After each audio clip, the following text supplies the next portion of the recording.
Hello everyone, I'm Don Smith in the Channel 36 studios, and today we are here to talk to you about Clark's Fallen 21. And joining us in a studio is retired police captain from the Clark Police Department, former drill sergeant in the United States Army, Bill Duffy. Bill, thanks a lot for joining us. Thanks, Don. Great to see you, and what an amazing project that you've put together and been so instrumental on is the Clark Fallen Heroes. First, let's get a little background on you. As I said in the intro, you're a retired police captain, Clark Police Department, as well as a retired drill sergeant from the United States Army. So talk to us about your life here in Clark and how did you get involved with the Clark Fallen Heroes? Sure.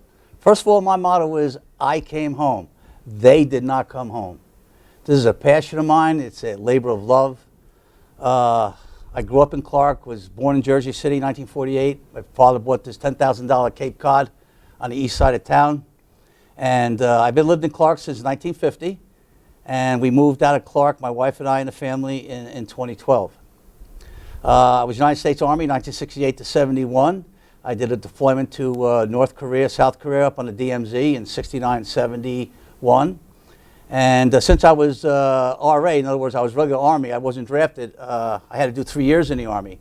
So when I left Korea, I had 18 more months to do, and I always wanted to be a drill sergeant. So it's the toughest school I ever been to, and so I went to Fort Jackson, South Carolina, and the last 18 months of my enlistment, I was at Fort Jackson. I was going to stay in the Army for, back then it was $10,000 re-enlistment bonus. I'm sure it's over $100,000 right, now. Yeah. So I called my father. I said, Dad, I'm going to take $10,000 and re-enlist for 6 years. He says, don't do it. Come home and take the police test. So I went back to the re-up officer, and he says, I'll tell you what, I'll let you out for 3 months. You can come back and keep your rank, which was Staff Sergeant E6, and we'll give you the $10,000. Well, I came home, took the police test. I came out #1 on the test, and I was hired by the police department in August of 1972. Upon joining the police department, I joined the police department color guard. This is all good stuff to me. I was a drill sergeant, marching, flags, kind of parades. naturally just kind of rolled into all it. All kind of natural. Yeah. So our first service was November of 72 at the War Memorial, which is now on the ALJ front lawn, but used to be on Broadway by the firehouse. So after the services, I walked up, and it was the 12 names from the World War II guys. And I asked the old timers at the Legion of VFW, where did he live? Where did he die? What service was he in? They didn't have the answers. So I went to the Clark Library. Do you have a file on these guys? No file. This is before the internet, Don. Yeah. So I says, you know what? If I go to the Elizabeth Public Library and go through the microfilms of the Elizabeth Daily Journal newspaper. Elizabeth Daily Journal, that's really going back, yeah. And I'll find those 12 guys. I said, if I start with Pearl Harbor Day, December the 7th, 1941, until VJ Day, September the 2nd, 1945, I'll bet you I'll find all 12. And I did. I spent hours and hours and hours blowing up the dust off the microfilm, put it on the microfilm reel. And I did find them all. But my problem was, I love history and military history so much, I would start at page 1 and read all the pages. And I couldn't just go to the obituary section. They may not be in there, which a lot of them weren't. They were on page 2, page 10, page 20. So when you read the newspaper articles on reported missing, reported killed, and when all the bodies came home from overseas burial in 1947, 1948, it showed me in the articles where they were buried, what cemetery. And in the articles was addresses. And this is the 70s, the 80s, into the early 90s. A lot of the families were still alive. So I would find out where they're buried. I'd go to the cemetery because they all have government-issued headstones. And on the headstones is your name, your rank, and what unit you were with. I need the unit you were with if it wasn't mentioned in a newspaper article, so then I could send away to the National Archives to get all the military records, which I did. With the addresses, I went to the house, knocked on a door, and the police uniform opens doors. Because who's this guy? Wants to talk to you about my husband who was killed in Italy in World War II. So it's been a passion of mine, and in the mid to late 90s, now I got the internet. Now you got the internet on your side. Oh, big help. Yeah, big help. Sure, big for the help. research part of it. And it's extensive, folks. I mean, this is just what you see on the desk here for our notes for the show is just the tip of the iceberg. I mean, there's pictures, which you're going to see throughout this entire program. There's so much extensive research, so many letters, and so much research that you've done. It's amazing. My wife, Veronica. Yeah. Bill, the garage. It's loaded. I says, Ron, I'll do the best I can. Yeah. I got files upon files, boxes and boxes and boxes. And then we moved to brick. I did research on the brick fallen heroes, and we'll get to that later. But Sure, yeah. I'm still continuing. Again, it's a labor of love. I love doing it. And I think they should be remembered and honored. We would not be here today if it was not for them. That's right. Okay, Bill, so let's honor those 21 men who did not come home. Let's start off here with James Bullman, Civil War. Before I do, let's take a brief look at each of the Clark fallen heroes. But before we do, here's a portion of the Gettysburg Address. That from these honored dead we take increased devotion to that cause for which they gave the last full measure of devotion. That we here highly resolve that these dead shall not have died in vain, that this nation under God shall have a new birth of freedom, and that government of the people, for the people, shall not perish from the earth. President Abraham Lincoln, the 16th president, given at the dedication of the Gettysburg Cemetery, November 19th, 1863. Let me give you some numbers first, then, and Don and our viewers. From from the Revolutionary War until present day Iraq, Afghanistan, and Syria, 1.5 million veterans have not come home. 1.5 million Americans have gone off to war and not come home. Now here's a staggering statistic. At that 1.5 million, 700,000, a little under half, was the Civil War. That's The an American incredible Civil War, statistic. 700,000, Yeah. about 350 each side, North and South. Wow. World War II was 402,000. That number 402 is low compared to other countries in World War II. Let me throw this number out at you. Russia, Union of Soviet Socialist Republics, during World War II, they lost 40 million of their citizens. 20 million soldiers, 20 million citizens. That is just incomprehensible, that number. Korea, we lost 37. Vietnam, 58. World War I, we lost 120,000 casualties. Out of that 120,000 casualties, 67,000 was from the Spanish influenza. More than half of the casualties in World War I was from a disease, the Spanish influenza. Wow. So again, 1.5 million, but we honor life in this country, we care about life, and those numbers are low compared to other countries. Right. All right, Bill, so let's start with the Civil War. Let's talk to our viewers here about James Bullman.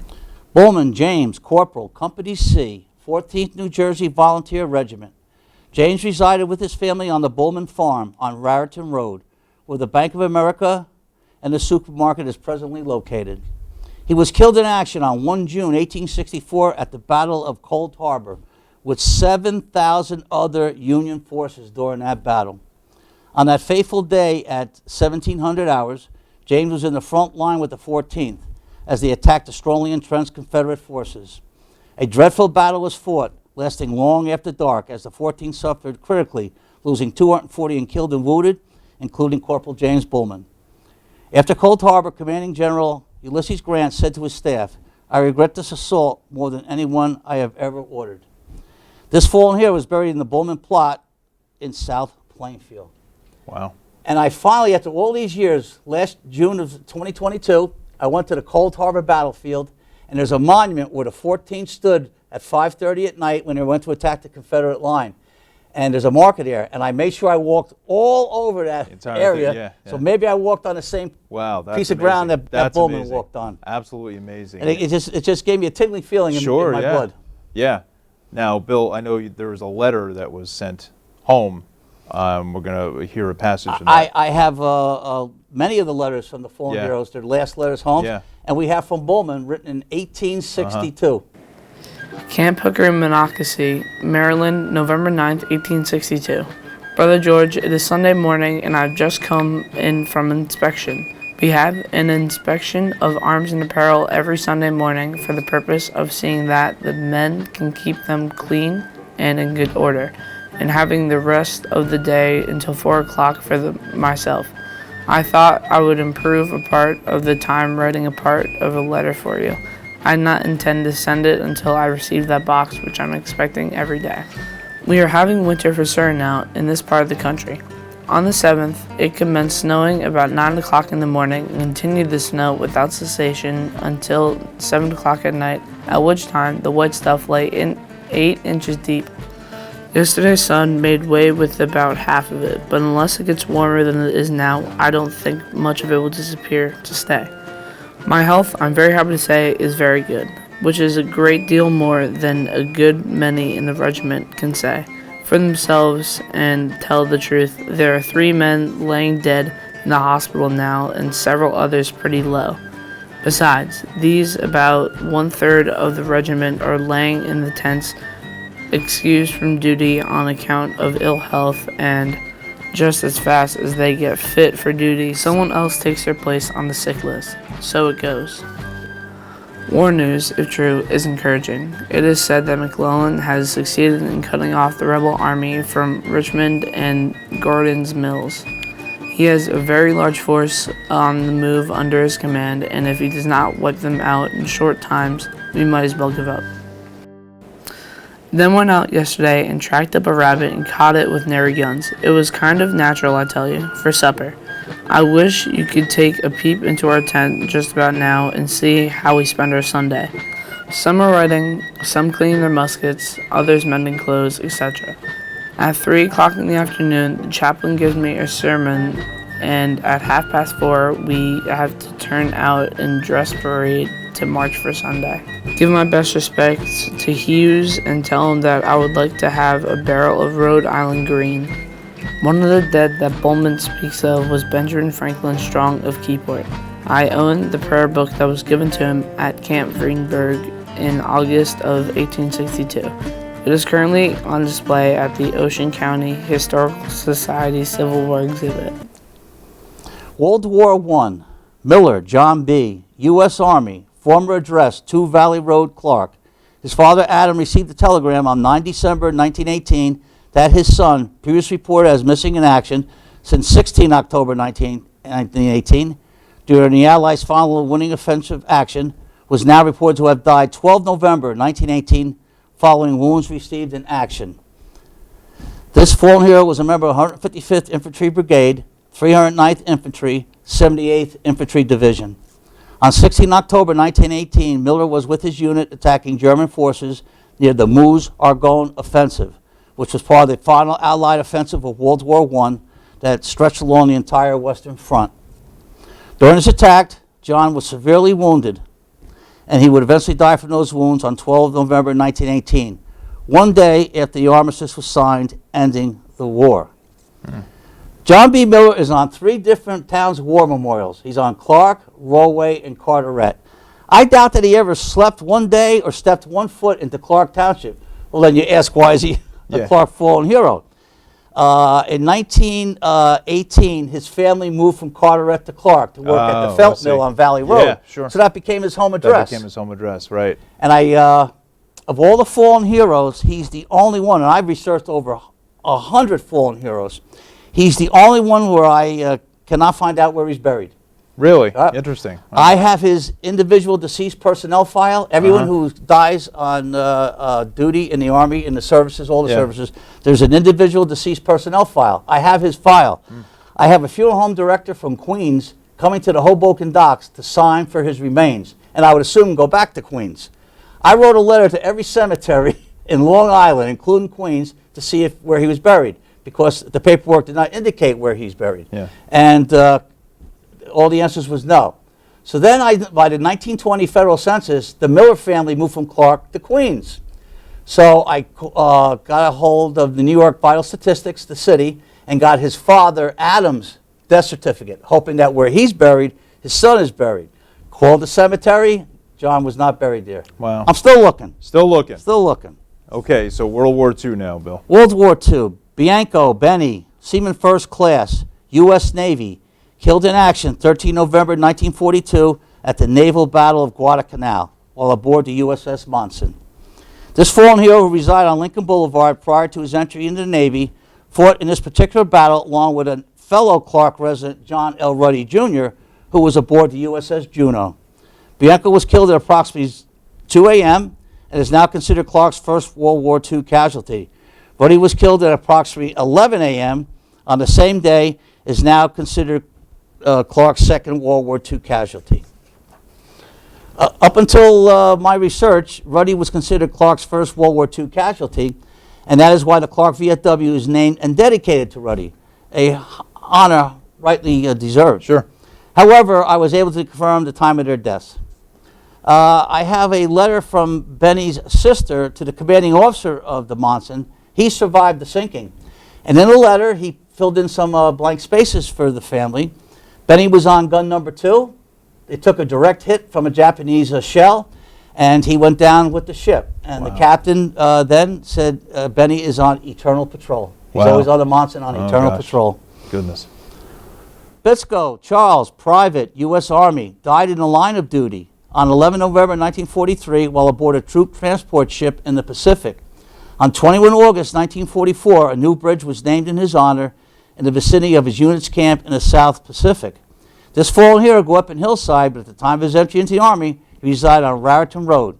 He is buried at a cemetery in Hillside.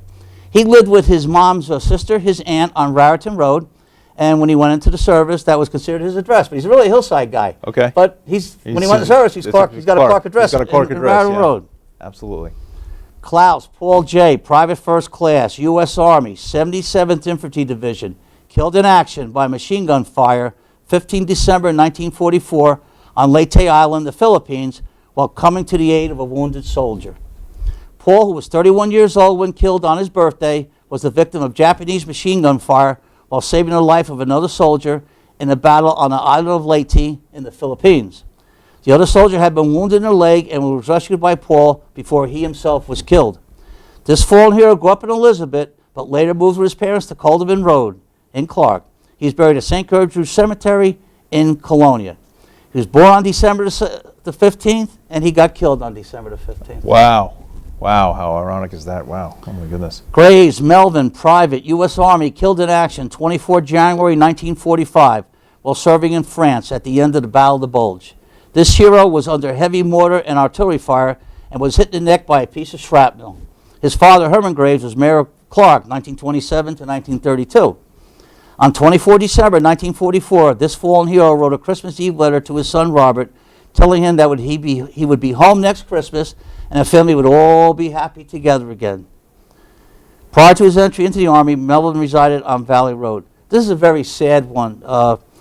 His unit was ordered to the Battle of the Bulge in Belgium, where the Germans were conducting their final final offensive of World War II. And he wrote a letter to his son, and it's so sad. And I've become to know the son very well. Mm-hmm. And again, he says, "You, me, mommy, Santa Claus, we'll all be together next year." Wow. He was killed in action a month later. Wow. Did not make it home. Wow. And we have an excerpt of that letter. Dear son, right here I am starting a very difficult task. I am writing to a person who I hardly know except by what your mommy tells me and the pictures that the folks send me of you. I know you won't be able to read this for quite a while or even understand what it means, but you tell mommy to read it to you. The real reason I am writing, though, is to wish you a very Merry Christmas and a Happy New Year.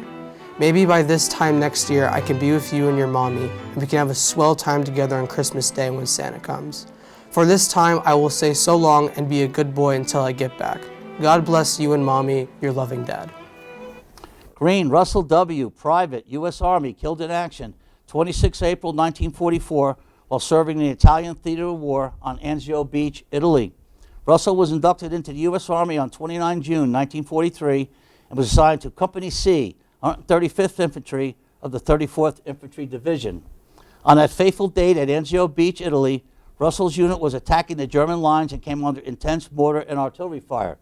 During this attack, Russell was killed in action. He was just 2 days short of his 19th birthday and was in the service for less than 10 months. Prior to his death, Russell wrote 2 letters home to his family, both just days before his death. And one dated 25 April 1944, the day before his death, he requested that his family send him chocolate candy. This fallen hero grew up in Linden, but is considered a Clark fallen hero because after he entered the service, his family moved to Raritan Road, thus becoming a Clark resident. Russell is buried at the U.S. National Cemetery in Beverly, New Jersey. He never lived a day in Clark. Never lived a day, Lived yeah. in Linden. Yeah. But when he went into the service, his family bought a home on Raritan Road. Right, so that was now the address. Raritan Road is his home address. Right. And when the American Victory Club put up the war memorial that's now on the front lawn of ALJ, they asked all residents, anybody in your family was killed during the war. And obviously his family came forward. Right, and then also with Green, we have 2 letters. We're gonna give you some Correct. excerpts as well. So take a listen to those. Dear Lorraine, I am sending you this money for your birthday $5 money order. I want you to buy something for yourself. I hope you have a nice birthday.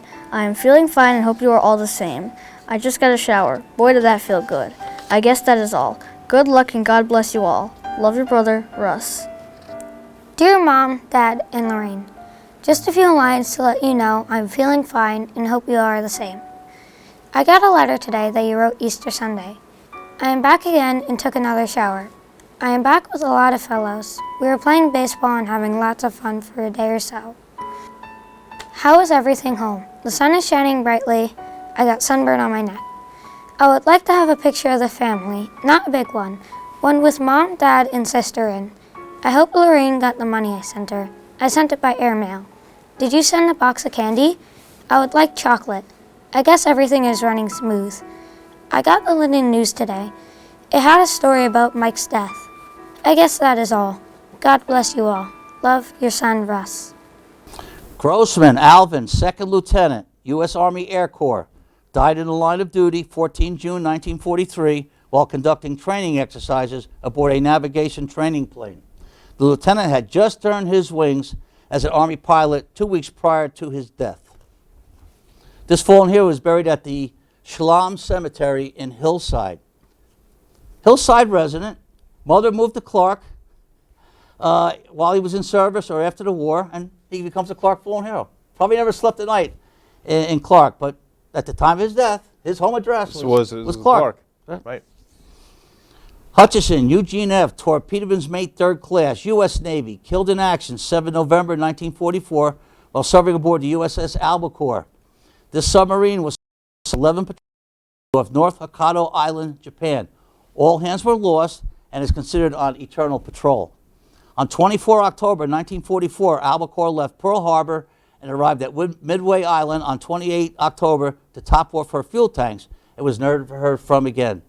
On 7 November 1944, a Japanese patrol boat witnessed the explosion of a submerged submarine, presumed to be the Albacore, and saw many items rise to the surface.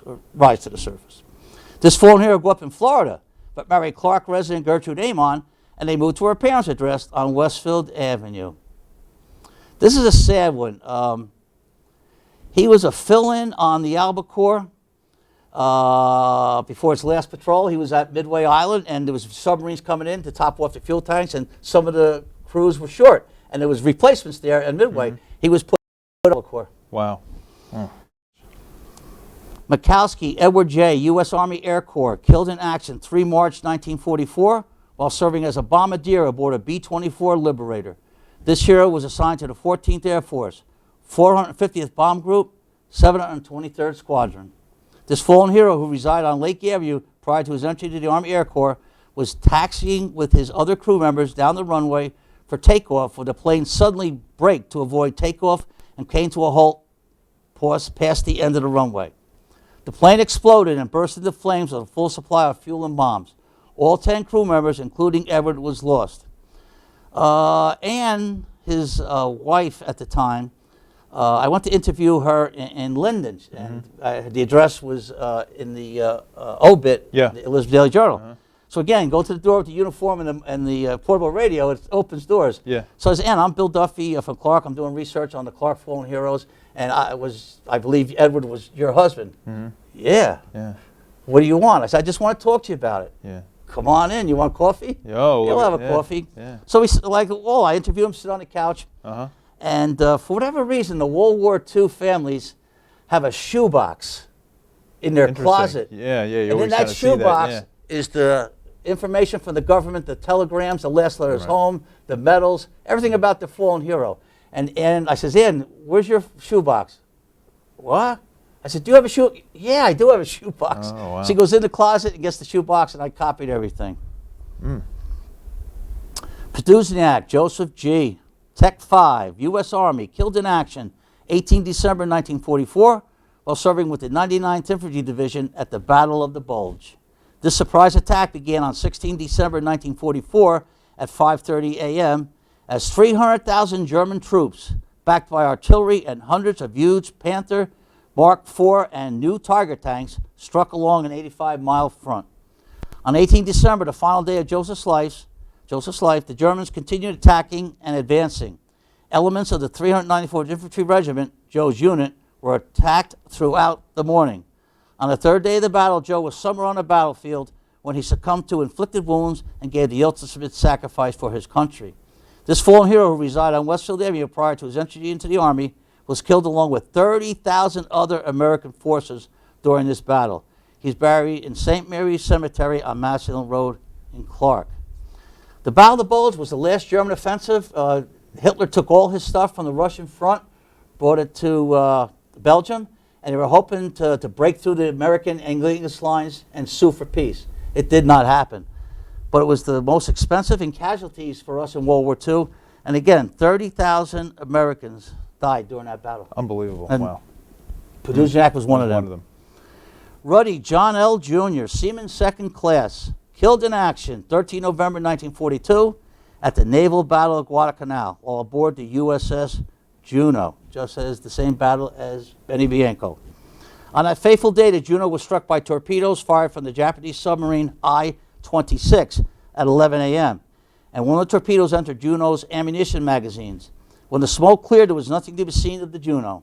It is presumed that John was killed in action at this time. This fallen hero, who resided on Prescott Turn prior to his entry into the Navy, was killed along with 900 other sailors aboard the Juno that day, and subsequently thereafter in the shark-infested waters. The movie Saving Private Ryan, you see that at the beginning where the clerks are in Washington, D.C., probably in the Pentagon, and they're doing the telegrams home to the families. And then one secretary did a couple of the Ryan brothers, and another secretary did a couple of the Ryan brothers. They found out there's 4 Ryan brothers that got killed. But they brought it to General Marshall's attention, and to their record keeper found out there was one more Ryan left, and they had to go save him. Right. So you see the car pulling up to the family farm in either Idaho or Iowa. And this is all based on the Sullivan Act. On Ruddy's fellow shipmates was the 5 Sullivan brothers. And they, 4 of the brothers went down with the ship. George, the oldest, survived and was in the water, but did not make it. And so the 5 Sullivan brothers, the Navy came up with the Sullivan Act, that brothers cannot be on the same unit, the same ship. So that was kind of the inspiration for Saving that was Private Ryan, partially. That's correct. Yeah. Schmidt Martin, Corporal, U.S. Army, killed in action 30 November 1944 while serving with the 102nd Infantry Division near Linnach, Germany. Buried overseas at the American Military Cemetery in the Netherlands. This fallen hero grew up in Roselle Park, but married Clark resident Margaret Carlson, who was his high school sweetheart. They lived on Westfield Avenue with Margaret's parents prior to his entry in the Army. When Schmidt Lane was selected for a new Clark Street after the war, whoever ordered the street sign inadvertently misspelled this hero's last name. So the street sign is misspelled. Oh, gosh. The street today remains SCHMIDT Lane, when that's not the correct spelling of his name. I spoke to a fellow soldier of Schmidt's who lived in Tennessee, and he was just behind Martin when a German artillery shell came in, and the shrapnel struck him, and Martin died. Witkowski Joseph, Private First Class, U.S. Army, killed in action 9 July 1944 while serving with the 8th Infantry Division near St. Lo, France during the Normandy breakout. This fallen hero resided on Hart Street prior to his entry to the Army, was honored for his service along with fellow Clark fallen hero Joseph Poduzniak by renaming a portion of Hart Street into Joseph Street. He is buried at St. Gertrude's Cemetery. When we landed at Normandy on 6 June 1944, D-Day, it was make or break. It could have went either way. We could have been pushed back into the English Channel or moved ahead. And it took 2 months. It took June, July to the middle of August to do the Normandy breakout, to break out and go into the Falaise Pocket battle. The Falaise Pocket, we squeezed the Germans into a pocket, into a narrow pathway to get into eastern France and then into Germany. And then we sent the B-24s and B-17s to bomb them. Wow. Unbelievable. Yep.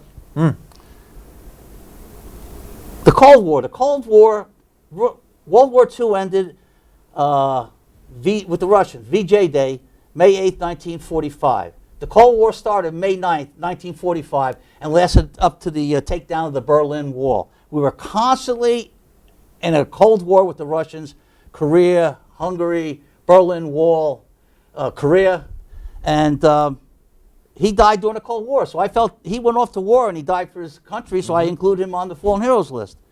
Wilkes John Jr., First Lieutenant, United States Air Force, died in service 9 October 1958 while piloting an F-100F Super Sabre jet. Lieutenant Wilkes was on a routine training flight when his jet crashed in the desert near Phoenix, Arizona. He was 28 and resided at 465 Masson Hill Road. This fallen hero is buried in Arizona along with his infant son. Vietnam, Hartman Richard D., Commander, U.S. Navy, age 32. On 18 July 1967, Hartman's A-4E jet airplane fell victim to anti-aircraft fire near Phu Lai, Nam Ha Province, North Vietnam. He ejected safely. However, the next day, 4 other naval personnel were killed during an attempted rescue of Hartman. He was eventually captured and died in captivity. His remains were repatriated on 6 March 1974, and he is buried in Arlington National Cemetery in Section 11. This fallen hero grew up in New York State, and during his military career, he listed his home address as Gertrude Street in Clark, which was the residence of his aunt, where he visited and stayed many times. He loved his aunt. When he entered the Navy and when he went to Annapolis, he used Gertrude Street. He continued that address for the rest of his military career. And I got pictures of him at the house on Gertrude, and he's a Clark fallen hero. He graduated in Annapolis, class of 57, and when we honored Hartman with a street sign off of Masson Hill Road, half the Annapolis class of 1957 was there. Oh, that's it was a great day. Wow, Good fantastic, day. yeah. I had submarine captains. I had aircraft. You had them all. Aircraft carrier captains. I was impressed. Continuing with Vietnam. Cuspiel Kenneth, Specialist 4th Class, U.S. Army, killed in action 1 February 1968 while serving in the infantry as a result of multiple wounds from an exploding landmine in the vicinity of Chu Lai, Vietnam, at the beginning of the Tet Offensive. This fallen hero graduated from Clark's ALJ High School in 1964 and attended Fairleigh Dickinson University. He left school early in 1966 to join the Army with his high school buddies. Cuspiel resided with his family on Elm Street prior to his entry in the Army. All his high school friends from ALJ weren't going to college. They got their draft notice. He went to Fairleigh Dickinson, and they all went in the Army. He upped his draft. In other words, he went to the draft board and says, go ahead and draft me. Wow. And he went on ahead to Vietnam, and that's where he was killed. Unbelievable. We also have a letter, Bill. Last letter home from Kenny. Yeah. February 1st, 1968.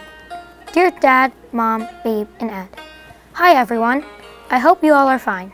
I am okay and plan to stay that way. Well, in the last letter I wrote you, I told you that we were right on the mountaintops, and yesterday morning we finally left them and walked 5 miles back in, only to go right out again on Highway 1 because some village was being overrun. As usual, it turned out being a joke because the only thing they wound up catching was 5 suspects. We came back in for chow that night, and right after it, myself and Harold Flowers, Detroit, went up to the artillery section to shoot some basketball. We were there until sun went down, and that's when I realized the bottoms of my feet felt on fire. But once I got into the cot, that solved that. Savell, Robert L., Captain, United States Marine Corps, killed in action 28 February 1968 while co-piloting a CH-46 C-9 helicopter en route to a downed aircraft near the heroic Marine base at Quai Son, Vietnam. This fallen hero graduated from Clark's ALJ High School in 1961. He was a starting quarterback for the Crusaders football team during his junior and senior years. Prior to his entry into the Marine Corps, Savell and his wife Valerie resided on Oak Ridge Road with their Bobby, who was less than a year old when his father died. Wow. And I've become very friendly with their family. Yeah. Me and Bobby Clark used to go many times to go visit his mom, Ronnie, on Oak Ridge Road and interview her. And right there on the coffee table was a photograph of her son. Oh, God. Bob wanted to be a jet pilot in the Marine Corps, but his eyesight was not perfect, so they made him a helicopter pilot. Wow. Winters John P., Lance Corporal, United States Marine Corps, killed in action 25 May 1969 after being hit by fragments from a mortar shell near Cam Lo, Quang Tri Province, Vietnam. This fallen hero resided on Colonial Drive prior to his entry into Marine Corps. John left ALJ early to join the Marine Corps. Operation Iraqi Freedom. Benish Stephen, Private First Class, age 20, United States Army, killed in action 28 November 2004 in Ramadi, Iraq, when he received enemy fire while on a dismounted patrol. Benish was assigned to the 1st Battalion, 503rd Infantry Regiment, 2nd Brigade Combat Team, 2nd Infantry Division, Camp Howes, Korea. This fallen hero resided on Ivy Street with his family prior to his entry into the Army. Benish graduated from Clark's ALJ High School in 2002. At my Clark house, in my basement, I had a Jet clubhouse. I'm a fanatic Jet fan. And I have everything in green and white, and the markers, the yard markers on the floor. Anyway, my youngest daughter, Erin, come down one night and says, Dad, a kid from Clark died in Iraq. I said, what's the name? Benish. I said, I don't know that name. Now, I was very involved with the Clark American Legion, and I would go to the high school and get the names of the kids who went into the service upon graduation from high school, and I would join them up with the Clark American Legion. Yeah. Well, with Benish, he graduated and had no intention of going to the Army. But he went into the Army later, and the high school had no way of knowing about it. So I found all out about him, and very sad at St. Agnes Church. Oh, gosh. And, only 20. Yep. Unbelievable. Yep, very sad. Yeah. Operation Iraqi Freedom. Harvey James W. II, Sergeant, age 23, U.S. Army, killed in action 20 June 2011 in Ghazni Province, Afghanistan, of wounds suffered when surgeons attacked his unit with small arms fire. He was assigned to the 2nd Battalion, 2nd Infantry Regiment, 3rd Brigade Combat Team, 1st Infantry Division. This fallen hero wrote a last letter home to his family that was only to be opened upon his death. Harvey graduated from Clark's ALJ High School in 2005 and resided on Congo Way. At his funeral mass in Spring Lake, they read the letter. Wow. There wasn't a dry eye. Yeah, how could it be? You know, I mean, you know, and friends, you know, doing the research for our show here. I saw that you're colonels watching. and generals with tears in their eyes. Yeah, I mean, this in stuff, the letter he says, I died with my brothers in arms. Oh, gosh. Don't blame the Army. Yeah. Don't blame the United States government. I volunteered for this. Mm-hmm. And again, he added, I died with my brothers in arms. Wow. That chokes you up right there. Yep. I mean, I don't know how you couldn't be choked up with that. Yep. And again, as I was mentioning, Bill, you know, doing the pre-show stuff for our show here, these stories are they're just incredible stories. They're so filled with emotion and sadness, and it's just, you know, from what we see today with, you know, young people and whatnot and so forth, and you know, and just hearing how these boys, you know, especially World War II, you know, just enlist and go. That was it. That was their calling. You know, those World War II guys, the greatest generation. Yeah. What heroes? Yeah, absolutely. It's Silver Stars, Purple Hearts, Medal of Honors. It's amazing. It's just amazing, you know, and you've done such an amazing job with all of this material and putting this all together. I mean, my gosh, it's just absolutely phenomenal. Now, Bill, I know some of the future goals. We wanted to talk to our friends here who are watching this program about that. I know you're also doing some things now where you live down the shore with a couple other towns. You're also looking to do some things here in Clark. So let's go through some of the things that you want to get accomplished in the future. Ronnie and I moved to Brick in 2012. I joined the Brick VFW. And the same thing happened there. I joined the Color Guard, and we go to the Veterans Day services and Memorial Day services to the monument and for Brick City Hall.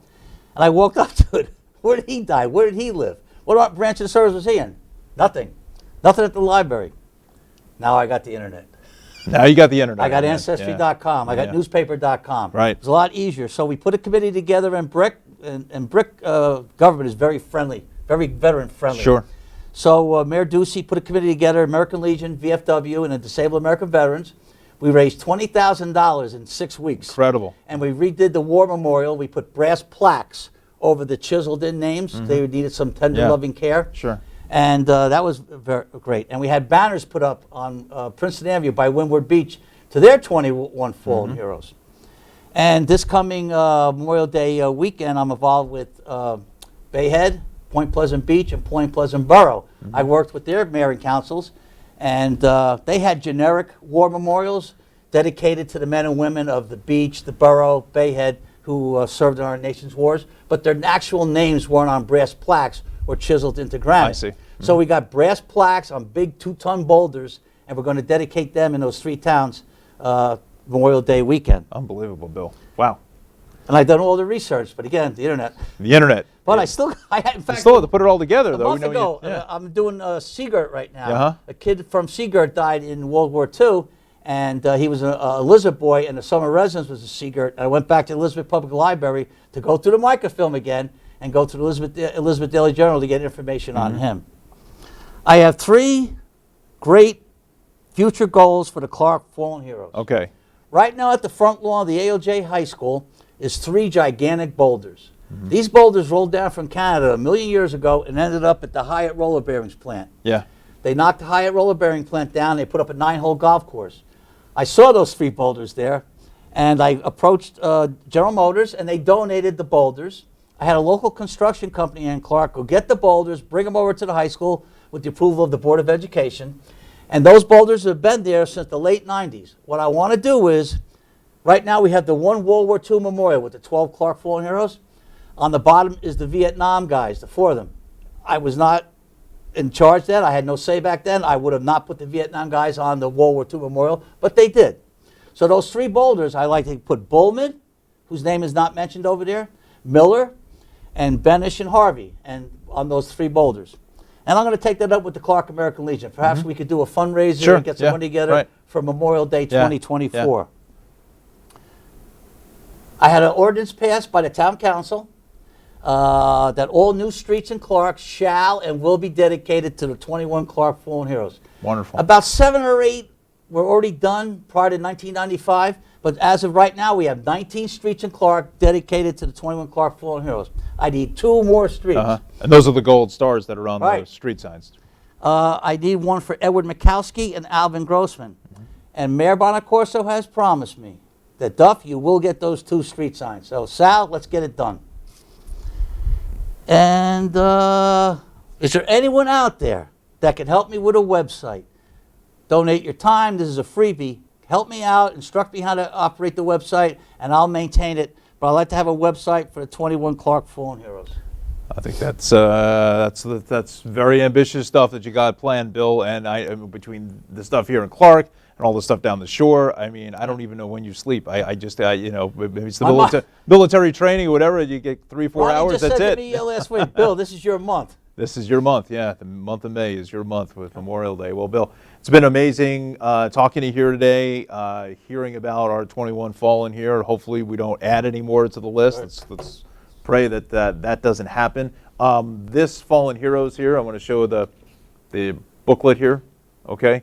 Where can somebody get one of these if they wanted to get a booklet? This coming Memorial Day services, the Clark American Legion will be conducting services, and I'll make sure there's plenty of those pamphlets to be handed out to the people. Okay. And before we finish, I know that you're also doing something pretty special over at the high school that you do every year as well. Can you just quickly tell us about that? Since the late 90s, I've been very fortunate that the principals at ALJ High School have allowed me to put up a display in the main hallway by the principal's office dedicated to 21 Clark Fallen Heroes.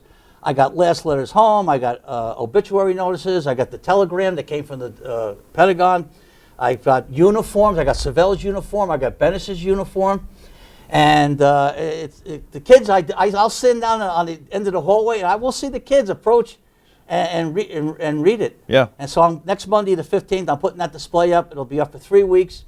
And the Memorial Day, the doors of the ALJ will be open. You can go inside and look at the That's display. that's where I saw it last year, and then when you set it up, we're going to do a little something, a video too. So we're going to have that on TV 36 and on our YouTube channel, R. Clark Media. So make sure you follow and subscribe to our channel as well to stay up on that. So Also at ALJ, Yeah. there's a permanent display up of the ALJ Fallen Heroes. There's 7 ALJ graduates who went off to war and did not come. 5 of them are Clark Fallen Heroes, and 2 are Garwood Fallen Heroes. Oh. And that's a permanent display that the principals have allowed me to keep there. and that's all right in the vestibule of the Yep, school. correct. So when you go over, so come out on Memorial Day, and the school will be open. So go in and take a look at some of the stuff that Bill you've set up. Bill, thanks a lot for joining us. It's been amazing, amazing work from all the research, and to honor these 21 boys here in Clark. And again, hope and pray that we don't add any more to that list. But again, this is an amazing honor, and then all the work that you've done. So thank you so much for that. And Clark, they remembered. We do good here. We do good here. That's right. All right, Bill, thanks a lot for joining us. I'm Don Smith. Thank you so much for joining us as well.